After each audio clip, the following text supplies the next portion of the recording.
Bonjour, mesdames et messieurs. Bienvenue à un nouvel épisode du Liberté 45 podcast. Aujourd'hui, pour le temps des fêtes, moi et Sim, on voulait faire quelque chose d'un petit peu spécial. Il n'y a pas de sujet en particulier. On a décidé de collecter, dans le fond, les questions que les auditeurs nous ont posées ces dernières semaines. Puis, on va essayer d'y répondre en rafale. On a fait pas mal de recherches. Sim, je pense qu'on a amplement de trucs à parler. On a quand même un gros doc devant nous. Effectivement. Je vais commencer avec la première question. Ah oui, puis by the way, guys, après ça, on va rapper avec nos objectifs pour 2022. Fait qu'il y a un peu la vision de Liberté 45, où est-ce qu'on voit ça. Puis d'ailleurs, je pense que c'est un bel exercice que tout le monde pourrait faire à la maison. Donc, commençons le Q&A. La question de Gotti Gotti. Je ne sais pas si c'est son vrai nom, probablement pas. La voici. Bonjour, je ne connais rien en finance. J'ai 40 ans et j'ai juste 20 000 en banque et je ramasse à peu près 10 000 par année. J'ai un petit salaire et par chance, mon logement en coop me coûte juste 200 par mois. Ma question, comment devrais-je investir mon 20 000 et mon argent que je ramasse pour la retraite ou juste pour faire fructifier? Point d'interrogation. Sim, je te laisse y répondre. Eh bien, déjà, on a un monsieur, je suppose, qui a 20 000 dollars, ce qui est quand même pas si mal, c'est d'avoir une personne qui est pas endettée. C'est sûr que normalement, à 40 ans, devrait avoir, je pense que c'est environ 5 fois son salaire là, pour être Right. très, très à l'aise pour la retraite. Mais on voit quand même quelqu'un qui a un fonds quand même d'urgence, donc c'est quand même bien. S'il ramasse à partir de maintenant en plus 10 000 dollars par année, c'est quand même c'est quand même bien, on va se le dire, et c'est beaucoup plus que la Ouais. majorité des Québécois, donc c'est quand même super bien. Son logement qui lui coûte pas cher, c'est super, ça 200 dollars, parce que faut savoir que le poste financier, l'un des postes budgétaires qui coûte le plus cher, c'est le loyer dans les familles, là. Comment devrais-je Mhm. investir mon 20 000 dollars et mon argent que je ramasse? Bah déjà, moi, Godi Godi, je te dirais de peut-être commencer avec une formation, déjà de commencer à regarder des formations. Il y en a plein des gratuites ou des payantes. Bref, le choix est très, très large. Et ensuite, comment investir ton 20 000 dollars? Ben moi, je me ferais un portefeuille de fonds négociés en bourse. Vraiment, si tu veux pas te casser la tête avec ça, on en parle souvent des fonds négociés en bourse. J'ai l'impression qu'on donne tout le temps la même réponse. Mais c'est un petit peu ça qui est ça, c'est de se dire, regarde, je vais pas me casser la tête. Je regardais justement ce matin le S&P 500 encore, ou VGRO, VEQT, VFV. En tout cas, ils sont tous sur des all-time highs, ça va super bien. Les gens continuent à consommer. Et ce qui est intéressant dans les VFV de ce monde, XSP de ce monde, VGRO, c'est que tu en as plein que tu vas pouvoir acheter, que ce sont des compagnies qui sont des biens de consommation, donc des métros, Loblaw, IGA, des trucs comme ça, que les gens n'ont pas le choix de se nourrir. À un moment donné, les gens n'ont pas le choix de faire leur épicerie. C'est toujours des trucs qui vont continuer à monter en alimentation couche-tard, ce genre de choses-là. Donc moi, ta question, comment devrais-je investir mon 20 000 pour faire une histoire courte? Je m'ouvrirai un compte de courtage en ligne, puis je mettrai ça dans deux, trois fonds négociés en bourse que tu pourrais regarder pour avoir assez diversifié quand même. Et puis, pour la retraite, tu as 40 ans, donc dans 25 ans, mettons, ça pourrait être quand même intéressant de faire ça. Right, je pense que, tu sais, même avec ce montant-là, bon, clairement, à son âge, il y a des gens qui en ont plus. Il y en a qui en ont Ouais. pas toutes. Mais je pense qu'il tu sais, il est encore temps de se bâtir une liberté puis une autonomie financière là, avec le montant qu'il y a, surtout avec la bonne vieille technique des FNB. By the way, guys, avant qu'on enchaîne avec la prochaine question, je voulais juste vous dire, si jamais vous voulez poser des questions, whatever, vous voulez échanger avec nous, sur liberté45.com, dans le fond, on a mis un petit chat Messenger en bas à droite. Fait que vous cliquez sur l'icône, puis dans le fond, ça va être moi ou Simon, tout simplement, ou le reste de l'équipe de Liberté 45 qui va pouvoir prendre la question, puis on va faire une liste. Si je pense, si l'épisode est populaire, puis les gens aiment ça, on va essayer d'en faire peut-être un événement mensuel ou quelque chose de même, là, un Q&A.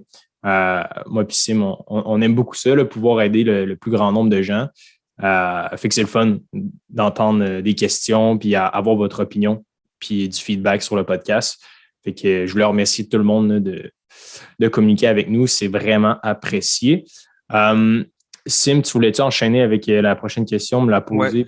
Puis, je veux juste te dire que je viens de lui calculer sur Gérez mieux votre argent, calculatrice d'intérêt composé. Si ton placement initial, c'est 20 000, que tu mets 10 000 par année en bourse à un taux d'intérêt de 8%, sur 25 ans, tu auras à la fin 868 000. Ouais, c'est quand même fou, là. C'est quand C'est même quand même fou. nice. Puis j'ai mis 8%. Mettons, je mets 6%, pareil, 20 000 dollars que tu as déjà en cash. Tu mets 10 000 à chaque année sur 25 ans. Ça te donne à 6% maintenant. Ça te donne quand même 634 000. Donc, tu sais, c'est Right. quand même très bien. Next question, c'est de Tommy Arsenault, donc qui nous demande, selon vous, qu'est-ce qui est mieux entre avoir une carte de crédit prépayée avec une remise de 0,5% et donc une bonne cote de crédit, ou une un peu moins bonne cote de crédit, mais avoir une carte de crédit avec une remise exemple de 4%. Moi, je Ça, comprends pas ce que la cote de crédit a rapport là-dedans. Perso, Hubert, là, je l'ai lu la question, puis j'étais comme, je suis pas right. un expert après là-dedans, mais je sais pas pourquoi. Si t'as une bonne, est-ce que si t'as une bonne remise, c'est parce que tu aurais moins bonne cote de crédit? Non, c'est ça, dans le sens qu'il y a la question de Tommy. Ben, merci, Tommy, d'un, de nous avoir écrit. De deux, c'est un peu un faux dilemme. Je t'explique.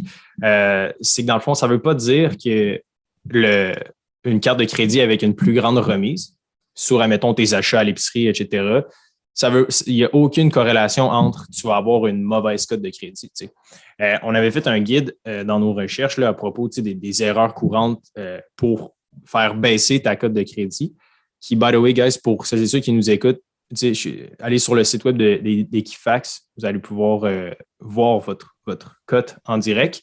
Mais pour revenir à la question de Tommy, ça n'a rien à voir. L'important, c'est de payer toujours le tiers de la marge de ta carte de crédit de façon récurrente. Puis peu importe que ta carte, ce soit une Visa standard ou une Mastercard Premium Elite World Mars, genre avec des grosses remises, ça va être vraiment ta capacité de rembourser le crédit qui va affecter ta cote de crédit, right? Donc, Tommy, ça ne va rien changer. Fait que, si je reprends la question, dans ton cas, tu es mieux d'avoir une carte de crédit avec la plus grande remise parce que de toute façon, tu vas avoir un meilleur retour sur tes dépenses. Puis, deuxièmement, ça ne va pas affecter ta cote de crédit. C'est vraiment ce que tu fais avec le crédit que tu possèdes qui va affecter le résultat. Mais dans tous les cas, tu veux optimiser, évidemment, pour avoir des meilleures remises, des meilleurs bonus en points. Il y en a qui utilisent plusieurs cartes de crédit puis ils vont collecter les meilleures remises puis les meilleurs points selon certaines périodes de l'année. Puis ils finissent tous avec une excellente cote de crédit parce que les institutions financières vont évaluer sur un paquet de facteurs, dont, entre autres, la fréquence d'utilisation du crédit. Est-ce que, admettons, si tu as une carte de crédit de 3 000 idéalement, tu vas optimiser pour que le tiers de ton 3 000 ne soit jamais dépassé puis que tu le payes à chaque mois de façon récurrente sans avoir de délai de paiement. Bien important. Puis, bref, la liste est longue, là, mais tu sais, bottom line, c'est ça. Oui, j'ai appris ça il n'y a pas longtemps d'ailleurs, Sim, c'est ça. Okay. Moi, je le savais tu vas optimiser pour avoir le tiers. Tu ne veux jamais dépasser le tiers du montant de ta carte de crédit totale, puis essayer de le rembourser. Ouais, ça, je savais, le ratio d'endettement, il faut le tenir à 30% dans le fond. Right, c'est ça, exact. Fait que tu as une carte avec une marge de crédit de 3 000 sur ta carte de crédit. Tu veux juste arrêter à 1 000, puis la vider, la remettre à zéro, puis toujours utiliser ça. Puis c'est un piège aussi dans le sens que, mettons, souvent, tu te fais appeler par ta banque pour dire est-ce que vous voulez qu'on augmente votre limite de crédit? Puis quelqu'un qui est très dépensier, qui avait, mettons, une limite de crédit de 5 000, puis là, il lui propose 8 000. Ben, peut-être que le gars va se dire OK, je vais m'endetter encore jusqu'à 8 000 $, je peux aller jusqu'à 8 000, alors que quelqu'un qui va être financièrement à ses affaires va l'augmenter pour avoir un ratio d'endettement qui est moindre, effectivement. Mais pour les codes de crédit. Et Equifax, c'est-tu gratuit? Je sais pas, mais en tout cas, moi, personnellement, j'étais avec Desjardins. Puis, ah ouais, donc tu l'as gratuitement. C'est ça, il y a un service. Mais au bout du compte, si vous voulez le faire une fois par année, je pense que ça vaut la peine. Puis, dans tous les cas, là, c'est vraiment intéressant d'avoir plusieurs cartes. Si vous êtes sharp et discipliné, vous pouvez aller chercher des remises qui sont intéressantes. Puis, par rapport juste en terminant la petite parenthèse, là, les frais de carte, souvent, il y a des gens qui veulent dire « Ah non, je ne veux pas payer 120 $ par année pour cette carte de crédit-là. » C'est parce qu'il y en a qui donnent des crédits supplémentaires ou des points bonus si tu payes genre un certain montant annuel. Puis, faites le calcul, faites attention. Des fois, ça vaut beaucoup plus la peine de payer un frais annuel sur ta carte de crédit parce que si tu calcules le retour ou les bonus en points qu'elle te donne, dans certains cas, ça va être beaucoup plus avantageux de payer même le frais de 150 par année, par exemple. Donc, faites juste regarder ça, ça peut être avantageux aussi. Question de Louis-Charles Dumais. What's up, Louis-Charles? Est-ce une bonne chose d'acheter des actions américaines avec un compte en argent canadien? C'est quoi les avantages, les désavantages de le faire dans un compte US-Can?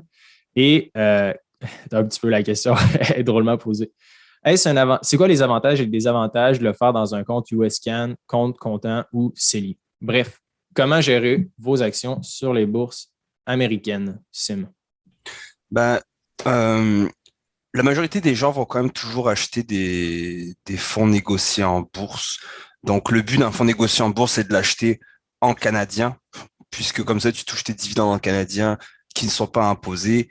Et en plus, tu peux acheter des compagnies US via des fonds canadiens. Si après, tu veux vraiment faire comme tu appelles ça, toi, du cherry pick, comme moi, je fais de toute façon, donc d'acheter des actions d'Apple, Amazon, etc., des actions américaines, eh bien, je te dirais dépendamment de ton courtier, c'est bien d'avoir un compte canadien et un compte US. Comme ça, quand tu touches tes dividendes US ou quand tu revends tes actions, mettons, tu fais du swing trading, tu achètes pour $2000 en US, et après tu le revends, tu gardes tes US, il n'y a pas de taux de conversion, ce montant-là, tu peux tout de suite le réinvestir dans d'autres compagnies US. Après, moi, personnellement, avec Questrade, mon CELI est en canadien, puis ça se transfère automatiquement. C'est très, très faible le taux.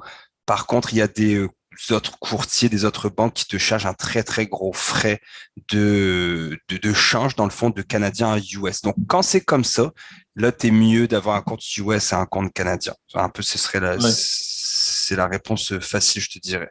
Je pense que si ma mémoire est bonne, j'ai peut-être tort, là, vous direz double check, là, mais je pense que Wealthsimple, c'est comme ça qu'ils font leur argent. C'est ça, exactement. Wealthsimple, c'est vraiment sur le taux d'échange entre le dollar canadien et US que là, genre, on se fait comme ramasser. Faites attention pour ceux-là qui ont un compte un compte sur Wealthsimple, c'est comme ça qu'ils Puis, font leur argent avec vous. pour parler de Wealthsimple, c'est la fois passée, quelqu'un me disait, mais pourquoi toi, t'étais pas pour Wealthsimple? Puis souvent, je l'explique. Puis là, j'étais sur un autre groupe de trading.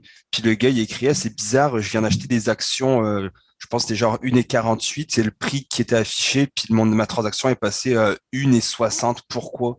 Puis c'était avec Simple, puis tout le monde, moi j'ai pas répondu, mais tous les gars lui ont répondu, c'est parce que t'es avec Simple, puis ils te disent, tu sais, ils te mettent toujours un petit frais, enfin pas un frais, mais au lieu d'acheter l'action au prix qu'elle a à 1,48, ils vont te l'acheter un peu plus haut. Donc c'est comme, quand c'est gratuit, je veux dire, il y a rien de gratuit dans la vie. Là. Il faut qu'ils fassent leur argent quelque part, là, ces compagnies-là. Mais moi, ce qui m'énerve des frais, c'est que les gens se disent, ça coûte trop cher, puis tout, mais genre, tu sais, bottom line, là, on s'en calisse un peu des frais. Là. Genre, si c'est pour vous freiner d'investir, genre, faites abstraction des frais. Là, genre, sur le long terme, ça va pas changer, ça va absolument rien changer au résultat puis à votre autonomie financière. Là. C'est juste comme au départ, si vous voulez sauver un petit peu de cash, faites-le, mais arrêtez d'overthink après ça. Là. Moi, genre, j'en parle souvent à mes amis proches, puis ils sont genre, tu sais, les frais de les frais des plateformes de courtier, tu sais. Mais je suis comme, hey, Big, ça va rien changer. Là. Genre, c'est pas 10 piastres. C'est tellement faible, ouais, c'est tellement faible que. D'ailleurs, la prochaine question, c'était de Tatiana Navarro, qui dit Wealthsimple ou Questrade pour vos achats d'actions, vous avez opté pour quoi et quel était votre raisonnement? Je pense qu'on vient de le dire un petit peu. Comme tu l'as dit, honnêtement, Questrade charge des frais de $5 à l'achat, $5 à la vente, sauf sur les fonds négociés en bourse où tu n'as pas de frais à l'achat. Donc, tu peux en acheter toutes les semaines, ça va te coûter $0. Mais quand tu vas revendre, là, ça va te coûter un frais de $5. Donc, moi, je suis allé avec le meilleur que j'ai pu trouver, qui était Questrade. That's it. That's it. Et après, elle demande aussi, je vais m'ouvrir un portefeuille crypto. Vous êtes sur quoi, vous? Moi, personnellement, puis on a fait beaucoup de recherches là, dans les guides hebdo de Liberté 45. En 2021, on a listé, dans le fond, toutes les plateformes qui existaient avec les pour et les contre. Puis, selon le niveau de connaissance de l'usager, quelle plateforme est la plus optimale, right? Puis, moi, personnellement, ce que j'utilise, c'est une stack qui est relativement simple. Là. C'est ShakePay. Donc, si vous êtes au Canada, ShakePay, c'est un petit peu le go-to là, pour les gens qui veulent commencer. C'est simple, efficace, puis les frais sont excessivement bas. C'est une compagnie qui est basée à Montréal, puis les deux cofondateurs ont fondé l'entreprise en 2016. 2 ingénieurs informatiques de l'Université de McGill. Donc, faites toujours un back-check aussi là, par rapport à une plateforme, les fondateurs, c'est qui l'équipe, etc. Dans l'univers des cryptos, on n'est jamais trop sécuritaire. Je pense que c'est bon d'aller voir un petit peu qui se cache derrière ces plateformes-là. Fait que bref, on a fait le back-check sur toutes les plateformes, là, Binance, Crypto.com, etc., etc. Là. Pour les gens plus avancés, je veux juste mettre un petit bémol par contre là, sur ScheckPay.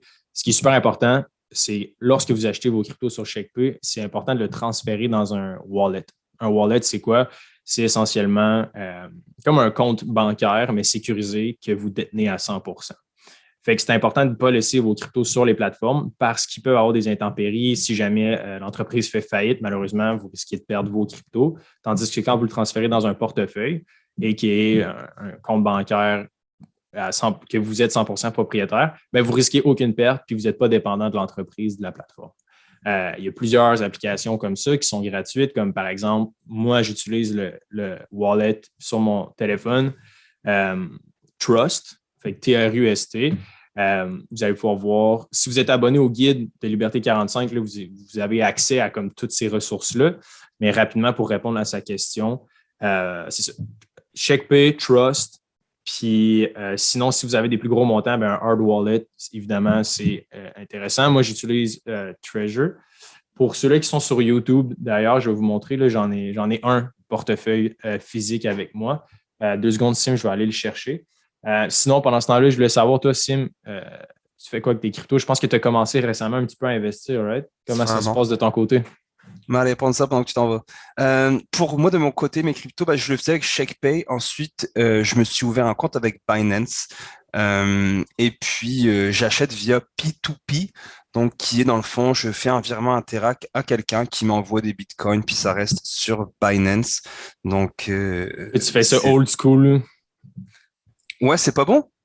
Ben non, il n'y a pas de bonne ou de mauvaise façon de le faire. Là. C'est juste que Parce que je suis pas très crypto. Hein. Enfin, j'en achète, mais je suis pas un fada, genre, je suis pas non, un mort du crypto.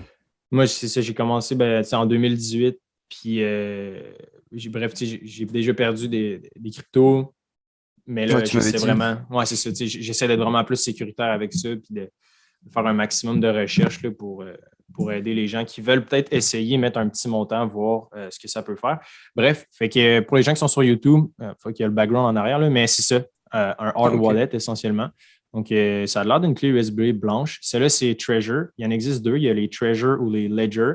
C'est 2 entreprises qui le font. Celle-là, c'est un petit peu la plus vieille entreprise qui font des portefeuilles physiques pour les cryptos. Fait que c'est à ça que ça ressemble. Ça a l'air assez rudimentaire. Puis ici, dans le fond, à l'écran, lorsque tu le branches dans ton ordi, tu as tes clés. Puis c'est là que tu rentres ton password avec les 2 petits boutons ici pour confirmer des transactions, faire des échanges, etc. That's it, Tatiana. Je pense que si ça peut répondre à ta question, tant mieux. Ouais, ensuite, c'est une question pour toi, Hubert. C'est Salut Hubert, merci de publier sur ton side hustle, donc les machines distributrices. Je cherche à faire la même chose de mon côté depuis un moment. Donc, c'est Alain qui est ingénieur financier. Donc, il dit que depuis longtemps, il investit beaucoup à la bourse, mais à mesure que son asset monte, il lui manque le côté business. Donc, il demande est-ce que tu as d'autres idées comme ça? Comment tu as su faire des deals pour mettre tes machines? Right. Sim, je pense que toi aussi, tu as commencé des side hustles. Mais pour répondre à la question rapidement, je l'avais couvert dans un des guides, tout en détail, là, ma démarche, pourquoi est-ce que j'ai commencé à me lancer dans les machines distributrices, puis pourquoi je trouve que c'est un beau modèle d'affaires. D'ailleurs, on a déjà parlé sur le podcast.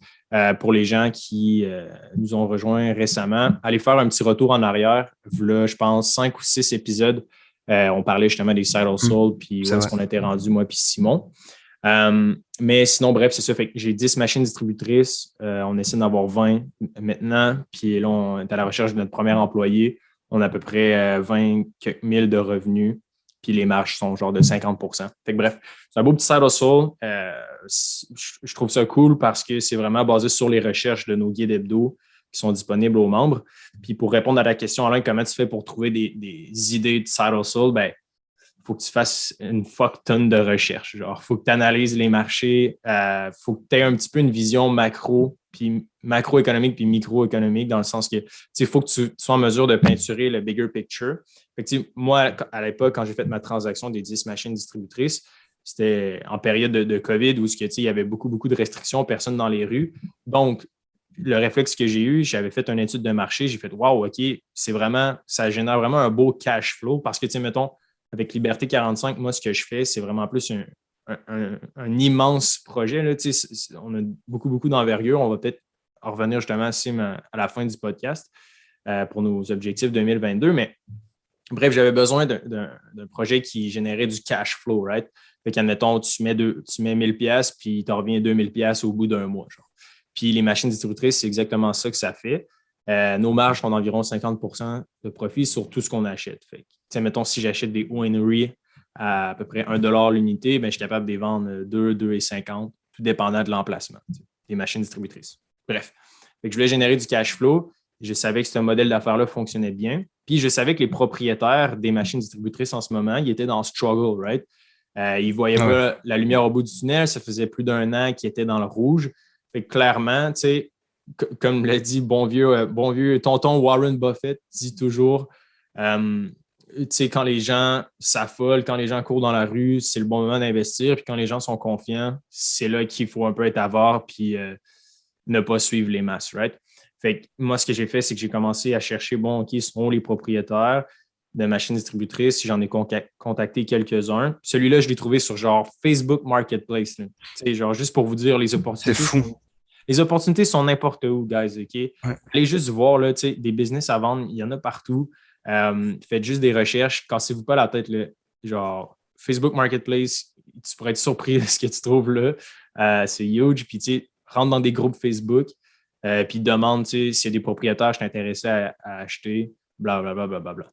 Bref, fait que là, après ça, j'ai négocié le prix, puis clairement, tu sais, j'ai eu un bon deal, puis le gros bout du bâton, parce que lui, ça faisait longtemps qu'il était plus rentable. Puis moi, je savais que d'ici 1 ou 2 ans, ça allait devenir rentable à nouveau, tu sais.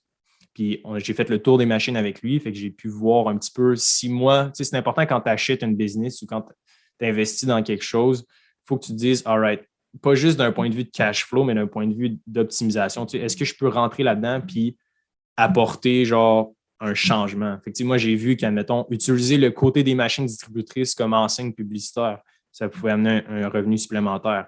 Optimiser les emplacements, fait que, changer les positions pour qu'il y ait plus de trafic piétonnier qui passe devant va générer plus de ventes. Fait que, bref, tu te dis, est-ce qu'il y a de l'optimisation à faire? Oui. Est-ce que je peux le faire pour pas cher? Oui. Good. Toutes ces cases-là étaient cochées. Est-ce que j'achète au bon moment? Oui, clairement. Eux sont en période rouge, donc eux, ils ont besoin de vendre, donc c'est avantageux pour moi. Bref, fait que ça faisait un bon deal. Après ça, comment tu fais pour trouver d'autres idées comme ça? Ben, la bonne vieille réponse plate, c'est genre abonne-toi à Fucking Liberté 45. on a une grosse base de données de genre 52 plus idées de side hustle. Fait que, à chaque semaine, notre équipe, on fait des fucking recherches approfondies pour trouver une idée par semaine pour faire plus de cash. Charlène Boudreau, qui est une des modératrices du groupe maintenant, qui est abonnée depuis quelques mois, on a parlé un petit peu du side hustle de Turo, de louer sa voiture. Puis ça, Alain, je ne sais pas si ça pourrait faire pour toi aussi, mais juste en louant ton char, tu peux faire littéralement des milliers de dollars par mois. Là. Évidemment, il faut que tu aies dans des belles. Faut que tu habites dans certaines zones, comme par exemple dans le coin de Montréal, Vieux-Québec, où il y a des touristes, là, c'est là que ça fonctionne le plus. Mais honnêtement, vendre des plantes, peinture numérique, je pourrais en nommer à l'infini. Parce que là, c'est intéressant ce que tu dis, parce que tu vois, il y a différents. Puis c'est intéressant ce que tu dis, mais c'est toi qui as écrit le guide. Mais tu parlais de side hustle, puis tu avais un moment, dans un des guides, tu avais parlé des différents types de side hustle. Right. Parce qu'il y en a qui veulent faire de l'argent tout simplement, il y en a qui veulent un side hustle. Mettons, comme moi je fais avec la compagnie pour laquelle je travaille, nous on fait l'aide alimentaire, puis la buanderie, puis l'entretien ménager pour les CHSLD. Et moi, la majorité de mon staff, c'est des gens qui m'appellent pour dire, hey Simon, j'aimerais savoir une journée en plus par mois, une journée en plus par semaine, le week-end, je suis disponible, envoie-moi dans un CHSLD sur appel. Donc, ils n'ont aucun engagement, ils y vont, ils font l'aide alimentaire, ils coupent les légumes, ils font la vaisselle, ils reviennent, ils ont fait, je sais pas, 150, 200 pièces pour la journée. Lui, Alain, ce qu'il recherche, c'est un peu différent. Il y a un peu comme nous, c'est qu'il va chercher un truc plus business. Il va chercher un truc qui va pouvoir monter. Puis là, c'est intéressant. Moi, j'en parlais avec quelqu'un la fois passée aussi. Il me dit, je me chercherai un side de ça. Je lui ai dit, ouais, mais malheureusement, qu'est-ce que tu peux monnayer? Dans quoi tu es bon? Right. Si tu peux pas monnayer quelque chose, c'est difficile de te partir un side hustle. Right, right, right, Je vais right. être vraiment méchant, mais mettons, si tu sais rien faire de ta vie, si tu peux rien monnayer, si tu sais rien faire, si tu n'as aucun talent, aucune chose qui va te démarquer, ton side hustle va être quand même difficile de partir un side hustle, tu sais. Right, right. Puis, tu sais, les machines distributrices, c'est un peu un glitch là, dans le sens que c'est un des rares side hustles où tu n'as pas vraiment besoin de compétences, là, à part un petit peu d'intelligence et un peu de bras. Là, tu sais. Genre, au début, c'est sûr que tu vas travailler un peu, mais dès que tu engages ton premier employé, tu sais, techniquement, ça croît de soi. Tu sais, par juste le cash flow qui rentre, tu peux réinvestir. Là. Bref. Mais c'est ça, tu sais, Alain, il faudra en savoir plus sur toi. C'est sûr que si tu es ingénieur, ça fait longtemps, tu es probablement, je ne sais pas, 30, 40 ans. C'est sûr que si tu as des intérêts envers le numérique, je te dirais, elle a la mine d'or. Là. C'est sûr que tu peux peut-être vendre de la consultation. Moi, j'essaierais, basé sur ton expertise en ingénierie, j'essaierais de graviter autour de ça puis de se dire, all right, est-ce que je peux construire un système qui ne requiert pas mon temps, mais qui est payé genre par mon intelligence ou mon effort, fait que ce soit whatever, je ne sais pas, de la consultation ou un service ou un outil pour faciliter la vie des ingénieurs dans ton domaine, ben ça pourrait être un nice side hustle. Ouais. Donc, that's it. Enchaînons avec la prochaine question. Jeanne Tremblay. Salut, je me demandais quand est-ce que vous allez ouvrir les portes du prochain bootcamp. J'ai manqué le premier et j'aimerais participer au prochain. Merci avec une fleur. C'est gentil. Vas-y, Sim. Déjà, merci Jeanne pour l'intérêt. On a fini la première cohorte, donc on a fini avec 85 inscriptions, ce qu'on est.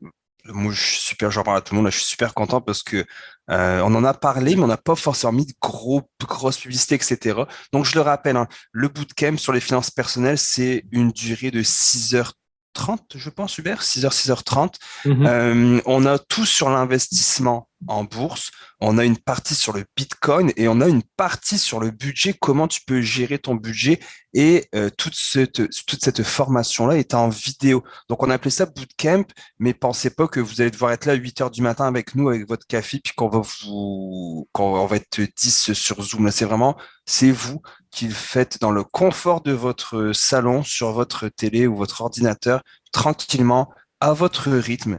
Donc, c'est ça, c'est le bootcamp. On devrait ouvrir la cohorte numéro 2. Pourquoi on fait des cohortes déjà en partant? C'est parce que on veut accompagner les gens. On veut pas juste vendre une formation, puis OK, let's go, démerde-toi.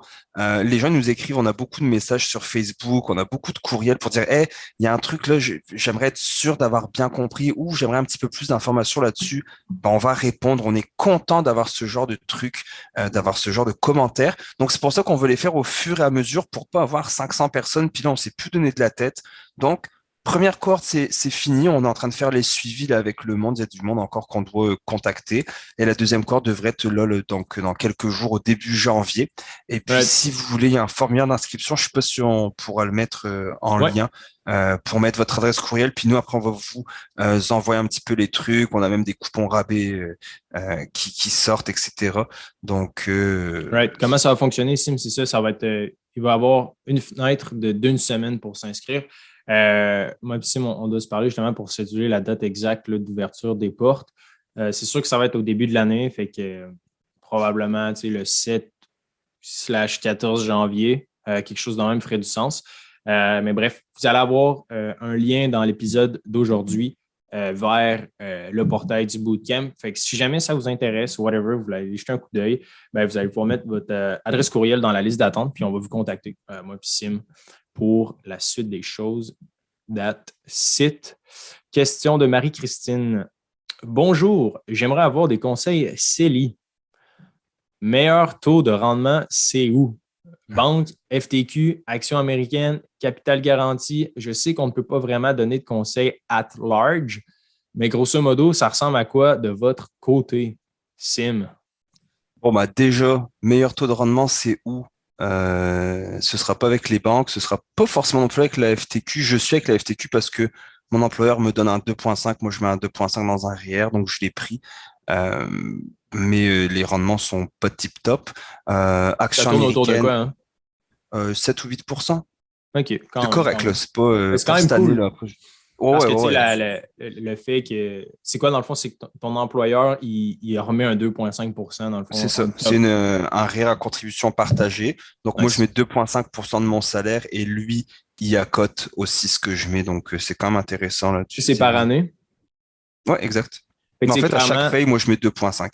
fait que, tu sais, clairement, ça, tu veux toujours max out parce que clairement, c'est le meilleur rendement. Là. Parce que tu sais, tu dis, all right, le fonds fait peut-être 6 ou 7 mais on s'entend que tu as déjà un gain de 100 de ton employeur. Là. C'est Tu ça. mets 2500, il met 2500. Là. Fait que déjà là, tu es à Exact. 100 de rendement annuel, plus le 7 que Ouais, c'est le un fonds no-brainer, fait. là. Là. Puis t'as un crédit d'impôt par rapport à ça avec la FTQ. C'est Donc, boosté. qui Là. est quand même... Ouais, c'est ça. C'est quand même intéressant. Si vous pouvez le faire, faites-le. Bon, avoir des conseils CELI, on le sait, hein, le CELI, c'est une enveloppe, hein, comme un REER. Donc, c'est vraiment un véhicule de placement.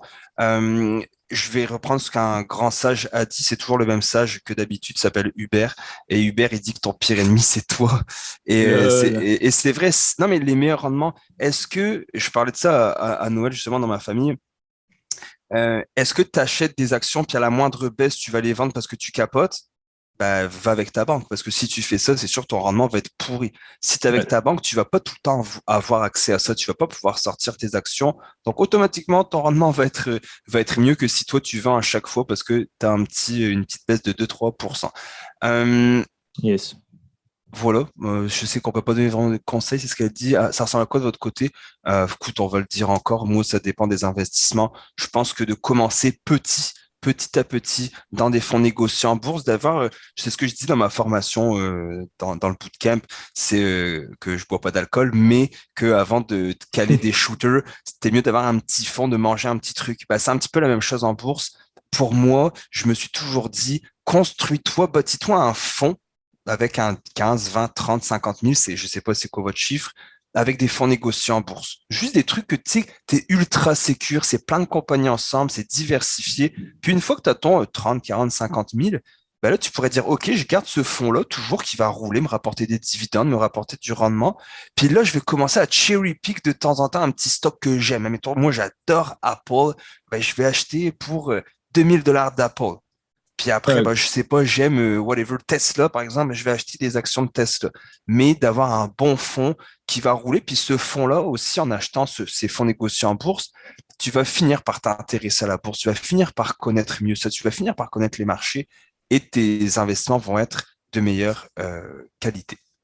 Right. Puis moi, c'est toujours le struggle que j'ai, tu sais, personnellement. Puis quand je me fais poser la question, tu sais, c'est quoi le pourcentage de ton portefeuille que tu mets dans des FNB plus sécuritaires, tu sais? Mais ça, c'est vraiment la réponse qu'on ne peut pas mettre at large, dans le sens que, tu sais, pour certains, ça va être, all right, moi, je vais avoir 50 de tous mes placements dans des FNB, genre super traditionnels sur le S&P 500 ou tout le marché boursier au complet, tu sais. Puis il y en a pour qui, pour d'autres, 30 c'est suffisant, mais bottom line, c'est base générale. Si vous voulez commencer en bourse puis vous êtes débutant, ne faites pas l'erreur d'acheter des actions individuelles. Vous allez vous faire ramasser. Genre, même, commencer, idéalement, si vous voulez commencer en partant, en prenant des actions individuelles, ben de un, formez-vous comme il faut, puis de deux, faites des simulations avec des portefeuilles virtuels. Genre. Oh, vas-y, qu'est-ce que Je, je lève ma main. Hier, j'étais avec ma mère. Puis ma mère, Yes. je lui ai transféré tous ses REER et ses CELI qu'elle avait avec une banque et je lui ai mis tout sur Questrade. Oh shit. Puis Gros hier, on mot. regardait son rendement et elle capotait. Elle dit, j'ai fait tout ça cette année parce qu'elle avait fait 1,5% avec son REER puis 0,5 avec son CELI ou l'inverse là, avec Ta le gueule, t'es RBC. pas Ouais, sérieux. en 2020. Puis là, je dis, ah, c'est Hein? fini ça en 2020. Ouais, en 2020, tu sais, c'est comme, bro, les marchés ont explosé.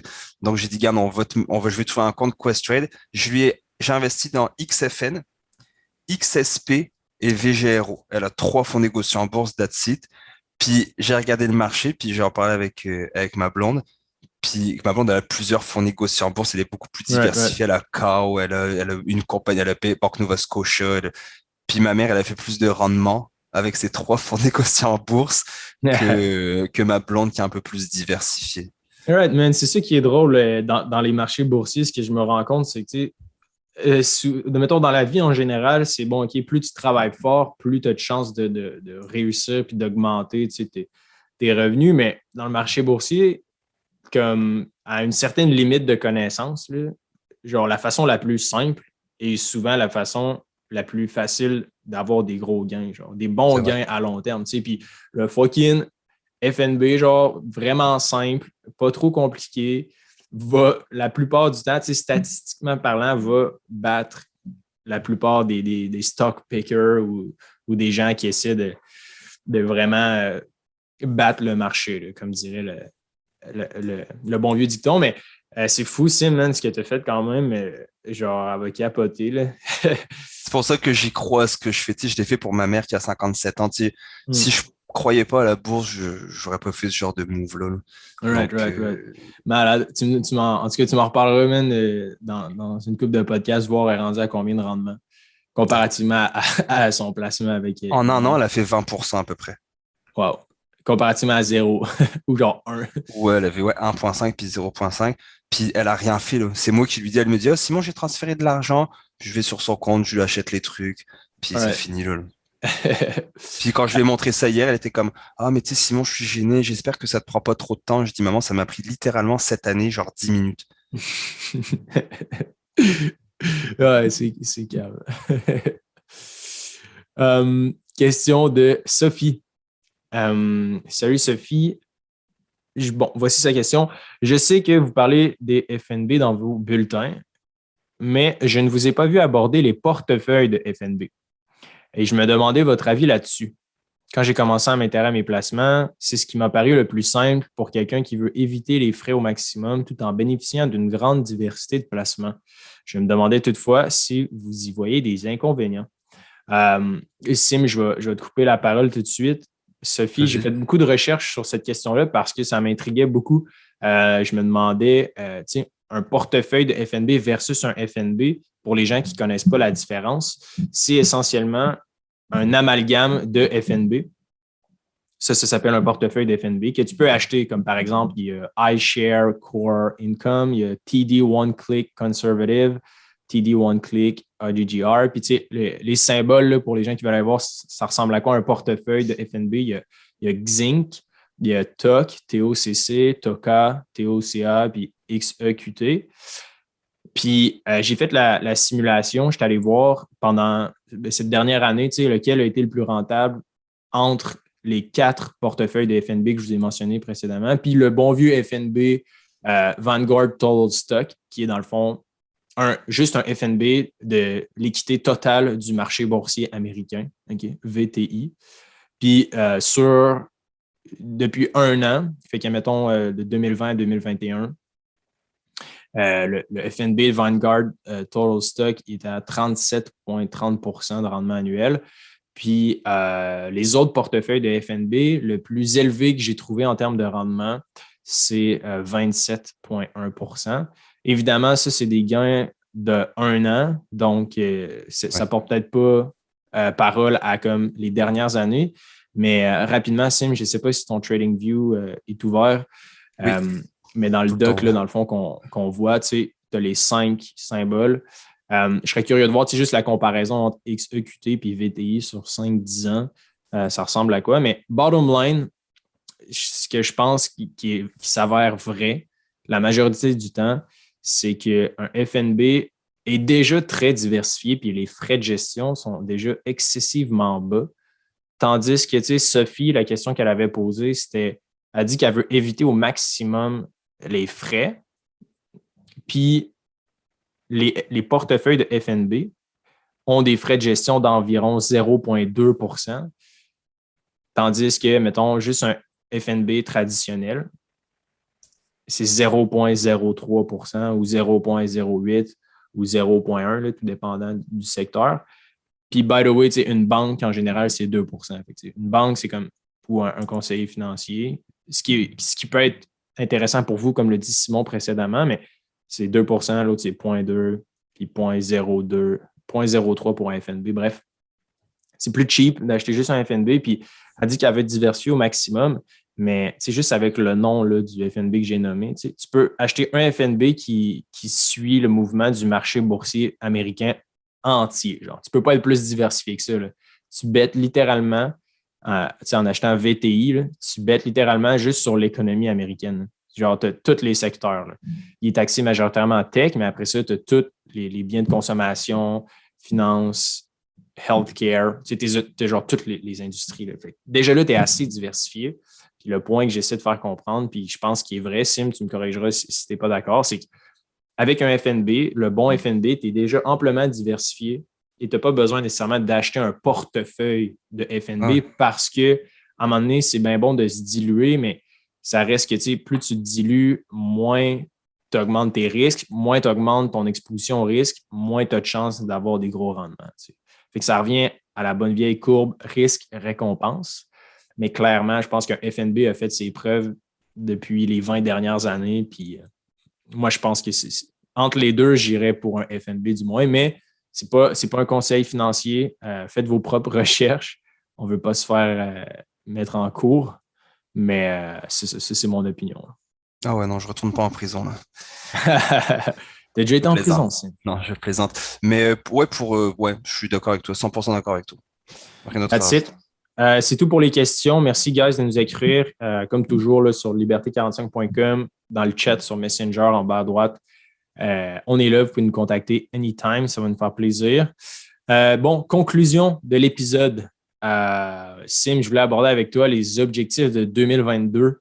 Je pense que c'est bon de se fixer quand même un Bah oui. début même dans la vie. Un peuple sans vision est un peuple qui meurt. Si t'as pas de but, tu Ouh. peux pas les atteindre.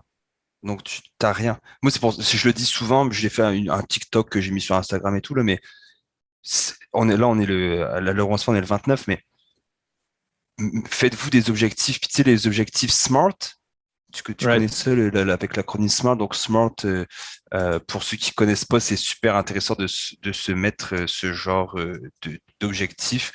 Euh, donc voilà, le S qui tient pour donc spécifique, donc un objectif qui est spécifique, admettons, je veux, je sais pas, arrêter de fumer ou économiser X nombre de dollars.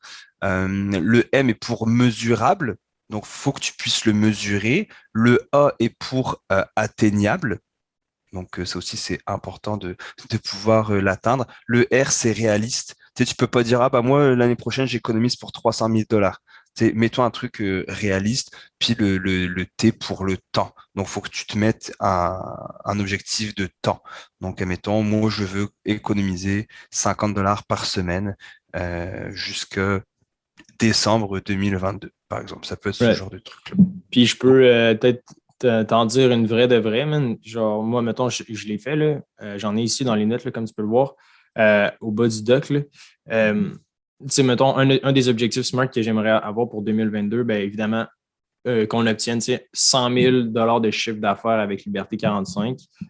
En ce moment, en 2021, euh, de, notre première année de la fondation à aujourd'hui, on chiffre autour de 50 000 de revenus annuels récurrents. Fait que majoritairement, nos revenus sont faits à travers les gens qui s'abonnent, dans le fond, de façon premium sur toutes les guides hebdo qu'on parle.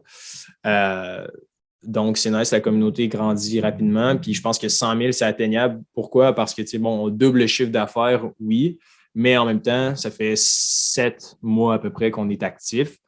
Puis avec l'infrastructure qu'on a mis en place, puis le pouvoir d'une communauté, c'est un peu ça, entre guillemets, dans le sens que tout le monde s'entraide. Étant donné que tout le monde s'entraide, ils vont peut-être en parler à leur entourage. Ouais. Puis c'est un revenu qui est récurrent aussi. Fait que, je pense que c'est un win-win parce que les gens qui en parlent, ben, de un, on donne de l'argent à ceux-là qui en parlent aux autres. Fait qu'eux, ils se font du cash, ils en apprennent plus, ils aident d'autres gens. Bref, c'est un cercle que tout le monde est gagnant. Fait que je pense que 100 000 de chiffre d'affaires, ça va fonctionner. J'aimerais ça aussi aider 10 000 personnes avec leurs finances personnelles. Comment je vais faire pour mesurer un petit peu 10 000 personnes? Ben, de un, je pense qu'avec un petit peu le podcast, combien de gens qui lisent nos guides. Puis j'aimerais ça aussi faire 3 conférences sur les finances avec toi, Sim, dans les écoles ou des environnements de travail. Donc, je sais que ça faisait quelques temps qu'on en parlait, Sim. Là, on en a fait une en 2021. C'était quand même vraiment cool. Ouais. Dans une startup là, avec une trentaine d'employés.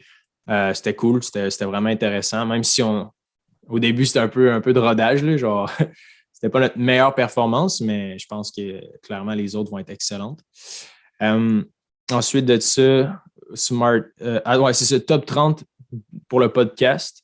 Fait qu'en ce moment, on est top 60 au Canada dans la catégorie éducation / business. Puis je pense que le top 30 va fonctionner. Pourquoi? Parce qu'on commence à faire des clips. On commence à être viral sur TikTok. Ouais. Puis On a si des gros jamais, invités. ouais, c'est ça, on essaie d'avoir de plus gros invités. Si jamais quelqu'un veut se partir un podcast, là, je vous dirais, essayez juste d'optimiser pour avoir le plus grand nombre de gros invités possible, puis demandez-leur de le partager quand vous publiez l'épisode. Clairement, je pense que c'est une façon qui a été prouvée et qui fonctionne. Ensuite de ça, des trucs un peu moins wow, là, juste engager une nouvelle personne pour nous aider avec Liberté 45, une nouvelle recherchiste. La plateforme numéro 2, ouais, le site web, c'est encore un MVP. Là. C'est encore un. Le site web est relativement simple pour Liberté 45. Mais c'est ça, sur le site, j'apprends beaucoup à programmer.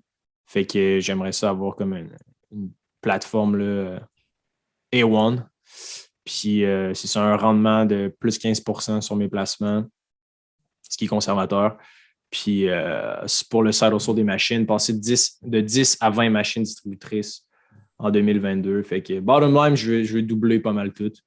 Puis on essaie de mettre en place pour que ça se fasse. Là.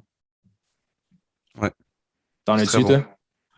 J'en ai tout le temps, tous les ans. Aussi bête puisse-t-il être, mais j'en ai tout le temps. Cette année, déménager. On cherche une nouvelle maison, très difficile, mais oui, c'en est une. Puis moi, je veux vraiment focuser sur les conférences et la formation pour ados. C'est quelque chose qui me tient énormément à cœur Right. parce que je pense on a de la difficulté à éduquer les jeunes et les ados sur l'importance d'épargner. J'aimerais, ça c'est un rêve qui, je sais pas si ça, c'est comme dire je vais arrêter la guerre dans le monde, mais j'aimerais que les gens ils comprennent une fois pour toutes que c'est pas parce que tu épargnes que tu ne profites pas de ta vie, que Ouais. c'est tout à fait l'inverse. Puis je lisais des statistiques que tu avais sorties avec Liberté 45, que 53% des adultes sont anxieux quant à leur situation financière. Puis pour moi, ça va être on va dire l'hameçon, si je peux dire ça comme ça, Right. le lead magnet en fait là, pour aller voir les entreprises, de leur dire tes employés sont pas heureux parce qu'ils sont pas éduqués avec l'argent. Ils travaillent pour quoi? Pour avoir une paye. La majorité, oui, il y en a qui sont Right. carriéristes, mais la majorité travaille pour avoir leur paye puis pour nourrir leur famille, etc. Mais si tu as compris comment marche l'argent puis que tu peux en faire plus, tes employés vont être beaucoup plus motivés, vont être beaucoup plus productifs à la job. Donc moi, c'est pour ça que je veux approcher les compagnies et d'aller voir les entreprises qui ont en plus, ils doivent dépenser 1% de leur chiffre d'affaires en formation, donc la loi du 1%. Donc d'aller les voir puis dire, regarde, nous, on va donner une formation à tes employés qui va être le fun, puis qui vont ressortir en disant, hey, OK, le chèque de paie que mon patron me donne, je peux mettre une partie pour atteindre mes objectifs, mes rêves, acheter mon chalet, acheter mon ceci, cela, bref, voyager pour ma retraite ou autre, voyager bien avant. Et puis bon bah comme je t'ai dit la formation pour ados. Puis après niveau sportif aussi là, Une autre j'ai beaucoup ceinture de noire plans. Ce sera pas là mais dans je pense dans 4 ans je devrais l'avoir. Mais je travaille fort pour ça. en Kung Fu. Non, en jiu-jitsu. That's it. Jiu-Jitsu, man. Yes. Nice, nice. Ah, écoute, Sim, je suis fucking. Tu sais, c'est fou, là. C'est tellement vrai, là, les conférences. Puis, tu sais, mais il y a tellement de stats, là, qui sont juste, genre, débiles dans la tête, là, de voir que, tu sais, autant de gens sont angoissés par leur situation financière. Puis, je comprends pas pourquoi il n'y a pas plus d'employeurs qui font quelque chose à propos de ça. Tu sais, c'est quand même eux qui les payent, là, genre, en tout cas, je trouve ça fascinant. C'est juste fou. That's it. Je pense que pour l'épisode spécial du temps des fêtes, ça fait le tour. Ouais. Pour les gens qui nous écoutent, encore une fois, merci de nous écouter. Merci d'en parler à juste un de vos amis, peut-être. Si vous avez appris un truc, nous, notre but, là, le podcast, on veut qu'il soit gratuit, qu'il n'y ait pas de pub. On veut le laisser vraiment gratuit, tel quel, authentique. Si jamais vous avez appris un truc puis que vous aimeriez contribuer à la démocratisation des finances, on ne demande pas de payer quoi que ce soit, juste de le partager à un ami sur Messenger, juste envoyer le lien d'un épisode que vous avez aimé. Puis ça, ça va nous permettre de, un, croître, peut-être faire des conférences ultimement. Puis de deux, pour vous, ça va vous donner énormément, je pense, de bagages. Tu sais, pour l'année prochaine, on veut vraiment comme upgrade le podcast avec des gros invités, des gros sujets, puis encore plus de recherche. Puis évidemment, plus de gens l'écoutent, plus nous, ça va nous permettre de mettre du temps puis d'investir dans le podcast, la qualité, etc. Bref, merci. Dites à vos familles que vous les aimez. Essayez de faire un mini budget pour 2021, une rétrograde, puis peut-être une perspective pour 2022.